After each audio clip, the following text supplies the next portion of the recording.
felicitar a toda la sociedad porque este evento ha estado muy gratificante para nosotros. El doctor Puello, yo lo conocí en el 2007, 2008, por allá por el Hotel La Caoba, cuando usted era candidato a vicepresidente del país. Y yo lo que era un neófito apasionado de las políticas y los problemas públicos. Él decía en una de sus intervenciones que la neurocirugía es un continuo cambio y que la verdad de hoy quizá no sea la verdad de mañana. Y eso es cierto. Y la doctora Vargas hablaba de uno de esos problemas del hematoma subdural crónico. Y en el contexto del trauma tiene mucha relevancia. Ustedes saben que el trauma es el principal problema de República Dominicana y del mundo entero, ¿no?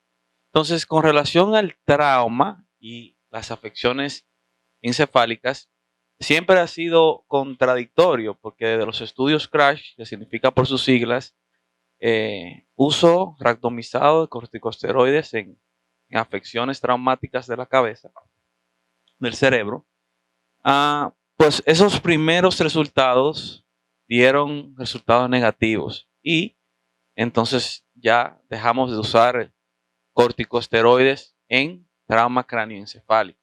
Que quiero abrir un paréntesis, el protocolo nacional sigue utilizando, sigue diciendo que usemos trauma corticosteroides en trauma cráneoencefálico.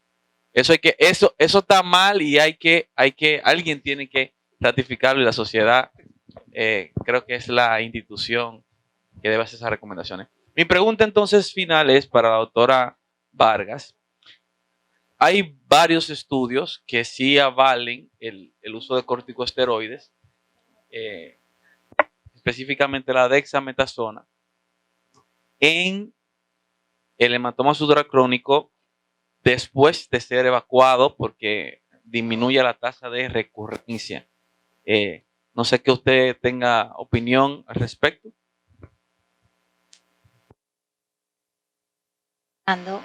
Los esteroides solamente lo vamos a dejar única y exclusivamente en pacientes que se decidan no realizar procedimientos quirúrgicos. En pacientes con hematomas subdurales crónicos, no agudos ni subagudos, laminares.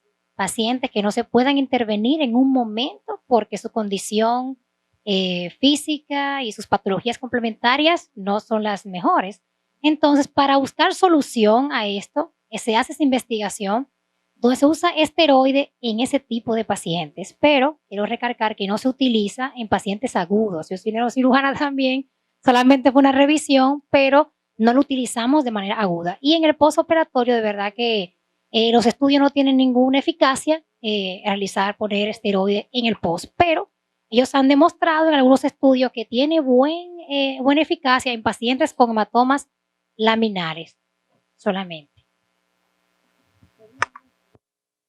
Hago la pregunta porque los esteroides, después del quinto día en nuestro entrenamiento en neurotrauma en Cali, en Colombia, ellos utilizan esteroides en trauma craneoencefálico severo, moderado, después del quinto día porque, según el estudio Crevise, facilitan o favorecen a la barrera hematoencefálica y entonces evitarían así el edema vasogénico que viene después, como ustedes saben, el edema citotóxico del trauma craneoencefálico. Entonces, en el hematoma subdural crónico, sí ha demostrado los esteroides que luego de que tú operas al paciente, si utilizas esteroides, disminuye la tasa de recurrencia.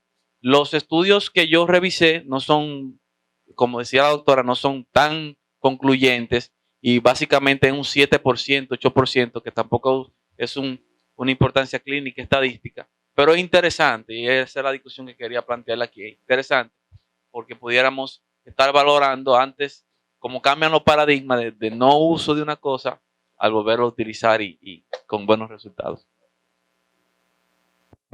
Buenas tardes de nuevo, por favor, al doctor Hernández. Generalmente, usted que trabaja en Gamma Knife, ¿qué hacemos para proteger el órgano que más radiación coge, que son los ojos, tanto para el paciente como para el cirujano? Excelente, excelente pregunta. Bueno, lo primero es que el nervio óptico hay que defenderlo y hay algunas hay algunos paradigmas que si bien han ido cambiando con el tiempo, no es menos cierto que uno los mantiene más o menos vistos. Antes se decía que el nervio óptico no podía recibir más de 8 grays de radiación. Y obviamente eso ha ido cambiando y actualmente uno puede con la tecnología nueva, con el ICON, uno puede soportar hasta 10 gray estamos soportando, poniendo el paciente en 72 grados o en 72 grados o que él esté orbitomiotal para que el rayo pase paralelo a la vía óptica. Pero, atención, y justamente a eso eso va de la mano con su trabajo. Si el paciente tiene un tumor que comprime la vía visual, eso es un paciente quirúrgico. O sea, tiene que haber en lo posible un espacio entre el nervio y la lesión de por lo menos 2 milímetros. Muchas veces lo que hacemos nosotros en cirugía, sobre todo cuando es cirugía por vía alta, es si queda un espacio, usted no puede quitar todo el tumor y queda un espacio entre la vía visual y el domo de la lesión, usted coloca un poco de grasa sobre el domo para que haya una capa extra entre la lesión que usted va a irradiar y la vía visual, fundamentalmente. Pero lo que se llama RION, Radio Induced Optic Neuropathy, tiene mucho que ver con la dosis y tiene mucho que ver con la cercanía de la lesión, o sea, con el fall-off. El fall-off es la dispersión de la radiación. No debe llegar más de 10 grays a menos del 1% de la vía óptica. Usted dibuja la vía óptica porque la máquina no sabe cuál es la vía óptica, usted se la tiene que dibujar en la resonancia para que ella sepa cuál es el volumen de la vía óptica. Entonces, al menos del 1% de esa vía óptica no le debe llegar más de 10 grays de radiación. Y por supuesto, nosotros estamos, y de hecho, nosotros tenemos un alemán en el equipo que no vino, que es un enfermo del trabajo y de las publicaciones y yo le he dicho, pero vete para tu casa, o sea, haz algo, ve al cine. No, el hombre trabajo. Y ha puesto el Centro Gamma Knife Dominicano, y tengo que reconocerlo, eso ha sido por él, no ha sido por nadie más que por él. Ha puesto el Centro Gamma Knife Dominicano a nivel de Journal of Neurosurgery, revista Neuro-Oncology, Neurosurgery, la revista. O sea, tenemos el centro más de 10 publicaciones internacionales y comenzamos justamente con el relajo del nervio óptico. Es decir, ¿qué hacemos con el nervio óptico y con aquellas lesiones que engloban al nervio óptico? De alguna manera, hay una lesión que pues, no se pudo sacar, pero hay que irradiarla. Entonces comenzamos con el hipofraccionamiento, que no es radioterapia hipofraccionada, porque la radioterapia hipofraccionada es cuando usted va a dar ya más de 6, 7 en adelante fracciones. No, es una radiocirugía fraccionada donde usted no da más de 5 sesiones consecutivas. A una dosis muy baja, en sucesivas sesiones de 3 a 5 días. Ahora es muy fácil porque tenemos el ICON que tiene usted le pone una máscara y hay una cámara que si usted no se mueve y todo queda dentro de la línea que es, pues todo bien. Antes usábamos el marco. Entonces, ¿cómo hacíamos la hipofraccionada con marco? Bueno, era bastante sui generis, era muy dominicano porque nosotros mandábamos a la persona con el marco a su casa y que volviera el otro día. Entonces se iba con su marco, se iba en su vehículo. Le decimos, bueno, traiga aunque sea un taxi, no vaya a coger un carrito a la Kennedy. Traiga aunque sea su taxi propio. Entonces se iba con su marco a la casa, le decíamos, mire, que no vengan a visitarla, que eso se puede infectar, que no vengan a ver a la vecina que tiene una cosa en la cabeza, que se quede todo el mundo en su casa. y nunca tuvimos ningún problema. Hicimos radiofraccionales y comenzamos a publicar eso. Y si usted supiera que el Centro Gamma Knife Dominicano está adelante en fraccionamiento. Y lo comenzamos a hacer justamente para lesiones que tenían que ver con lesiones que involucraban el nervio óptico, lesiones periópticas. Y así también comenzó el relajo y entonces se publicó lo que es el alfa beta del nervio óptico, que en definitiva eso no lo va a entender nadie porque yo tampoco lo entiendo, eso lo entiende el físico, es buscar un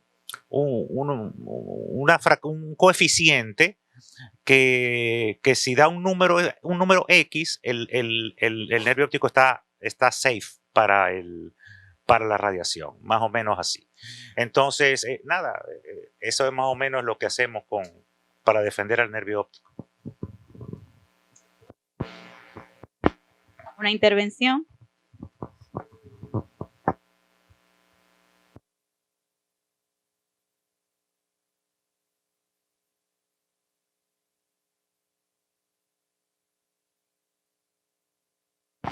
Lo que sabemos hoy día del hematoma sutural, no sé si Giancarlo estuvo conmigo en esa conferencia en el CNS, cuando Cohen habló, Giancarlo, de los hematomas suturales, que fue el precursor de clipar la meningia media, ¿no? Bueno, que somos amigos personales. Y yo le preguntaba, entonces él me decía, y lo que le voy a comunicar a ustedes, me decía, mira José, el hematoma sutural esencialmente es una patología inflamatoria. Fue lo primero que me hizo saber.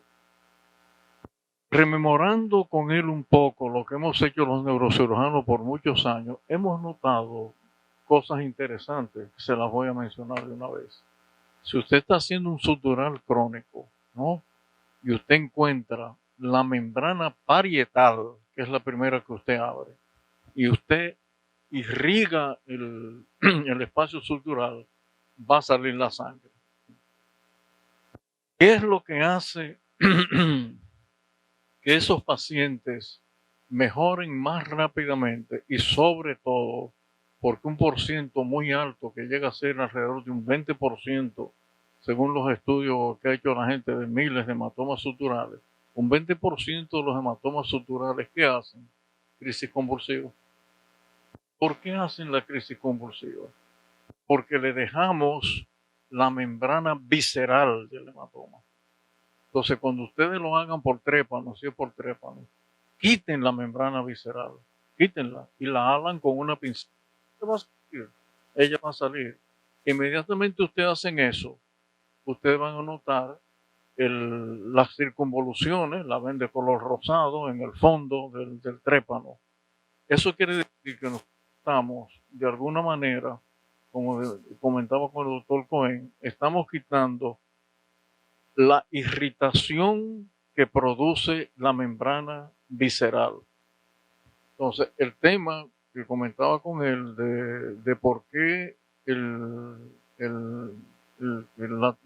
hacer la embolización de la meningia media, él decía, lo que pasa es que la meningia media sigue enviando el flujo sanguíneo a la dura madre, y eso hace que la vascularización de la dura madre sea todavía muchísimo mayor.